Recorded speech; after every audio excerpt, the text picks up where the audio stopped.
So hi everyone, welcome back to my channel. और आज हम फ्रैक्शन में देखने वाले हैं कि फ्रैक्शन कंपैरिजन कैसे करते हैं, मतलब bigger and smaller fraction decide कैसे करते हैं। तो इसमें मैंने दो क्वेश्चन लिए हैं, अलग अलग टाइप के। मोस्टली ये दो टाइप के पूछे जाते हैं। तो हम देखते हैं कि which one is a bigger fraction. तो फर्स्ट वाला जो दिया है जिसमें डिनोमिनेटर्स आर इक्वल, दोनों के देखो 4 है और यहाँ पे न्यूमरेटर इक्वल है, तो आप लोग इसमें कंफ्यूज हो जाते हो। तो ये हम कैसे डिसाइड करते हैं। तो first type is easy one, जो कि है 3/4 या 1/4, विच वन इज बिगर और स्मॉलर। तो इसके लिए मैं आपको एक प्रैक्टिकली बताती हूँ कि हम फ्रैक्शन मतलब क्या होते हैं। मैं यहाँ पे दो अलग अलग आपको फ्रैक्शंस दिखाने के लिए सर्कल ड्रॉ करती हूँ हर एक फ्रैक्शन के लिए। तो फ्रैक्शन मतलब क्या होता है, इक्वली पार्ट्स डिवाइड करते हैं हम। तो यहाँ पे जितने डिनोमीटर्स में पार्ट्स रहते हैं ना, मतलब डिनोमीटर में जितना भी नंबर दिया होता है, जैसे कि 4 दिया है तो उतने उस ऑब्जेक्ट के या फिगर के पार्ट किए होते हैं। तो यहाँ पे कितने 4 किए हैं, तो हम 4 पार्ट करेंगे इक्वल। यहाँ पे भी 4 है, तो दोनों के 4 है। ओके, तो यहाँ पे अभी 3/4 है, मतलब यहाँ पे 3 पार्ट्स लिए हुए हैं।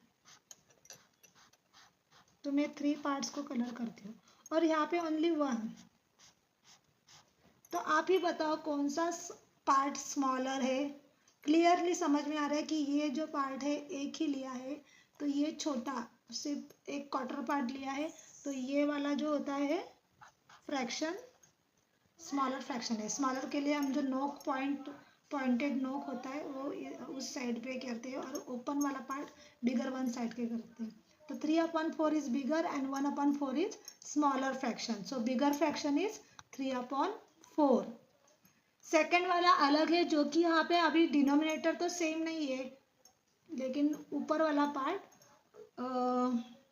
सेम दिख रहा है। तो इसमें क्या होता है मैं आपको दिखाती हूँ।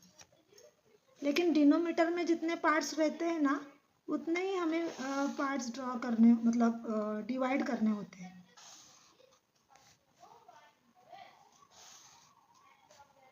यहाँ पे एक सेम ही ऑब्जेक्ट है, जैसे कि ये मैंने लिया है स्ट्रिप लिए, समझो ये कागज की पट्टी है,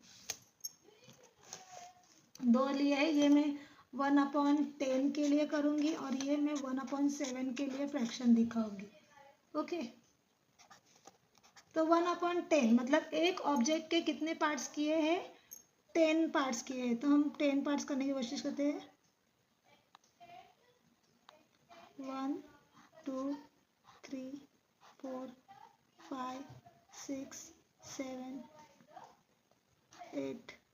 अभी समझो ये इक्वल पार्ट है। मैं अभी मेरे थोड़ा कैलकुलेशन गलत हो गया, तो समझो ये इक्वल पार्ट्स है और इसके हमें करने हैं 1/7। तो 7 पार्ट करेंगे, 1 2 3 4 5 6 7, 1 2 3 4 5 6 7, और ये 10 पार्ट्स। तो अगर हम 10 पार्ट्स में से उन्होंने 1 पार्ट लिया है, सेम ऑब्जेक्ट सेम साइज के ऑब्जेक्ट लिए, तो 1 पार्ट लिया है, तो ये वाला। और इसके कितने लिए है, इसका भी 1। तो जब हम 10 पार्ट्स एक ही स्ट्रिप के अगर हम 10 पार्ट्स करेंगे, तो ये 1 पार्ट छोटा हो जाएगा, और अगर हम 7 करेंगे तो थोड़े बड़े बड़े साइज में आएंगे। तो आप देख सकते हैं कि ये जो वाला पार्ट है वो छोटा दिख रहा है और ये वाला पार्ट बड़ा दिख रहा है। ये वाला इग्नोर करो, क्योंकि हमारा कैलकुलेशन थोड़ा कम मतलब गलत हो गया है, तो इसीलिए वो ज़्यादा साइज है, लेकिन सेम साइज में ही आने चाहिए। तो चाहे तो मैं यहाँ पे वापस करके दिखाती हूँ आपको।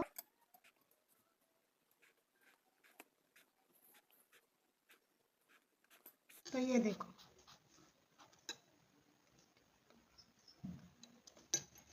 ये देखो अभी ये वाला पार्ट मैंने बराबर किया है, तो ये 1/10 के लिए। तो आप देख सकते हैं इससे ये वाला पार्ट क्या है, छोटा है। अगर हम कागज़ की एक पट्टी सेम सा मतलब कागज़ की एक पट्टी लेंगे और उसके अगर हमने 10 पार्ट्स किए तो कितना एक पार्ट पड़ेगा, और अगर 7 पार्ट्स किए कट आउट किए तो उस 7 पार्ट में से एक पार्ट कितना होगा, तो कौन सा पार्ट बड़ा होगा, 7 पार्ट्स वाला बड़ा होगा या 10 पार्ट्स वाला बड़ा होगा, तो 7 पार्ट्स वाला बड़ा होगा, तो इसीलिए 1/7 इज बिगर देन 1/10। जितने हम पार्ट्स करेंगे उतने उसके पार्ट्स क्या होते जाएंगे, छोटे होते जाएंगे। तो उन्होंने वो जितने पार्ट्स किए ना उसमें से 1 पार्ट लिया है, तो वो 1 पार्ट किसका बड़ा होगा, तो ये 1/7 वाला जो फ्रैक्शन है उसका होगा।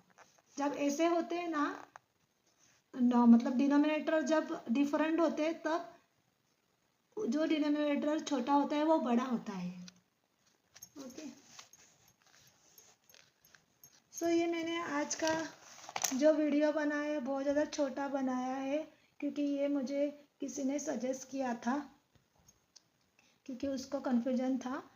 तो ऐसे ही सम आप सॉल्व करते रहना, इसका प्रैक्टिस करना, फिर आप भूलोगे नहीं। तो आज के लिए इतना काफ़ी है, मिलते हैं नेक्स्ट वीडियो में, तब तक के लिए बाय।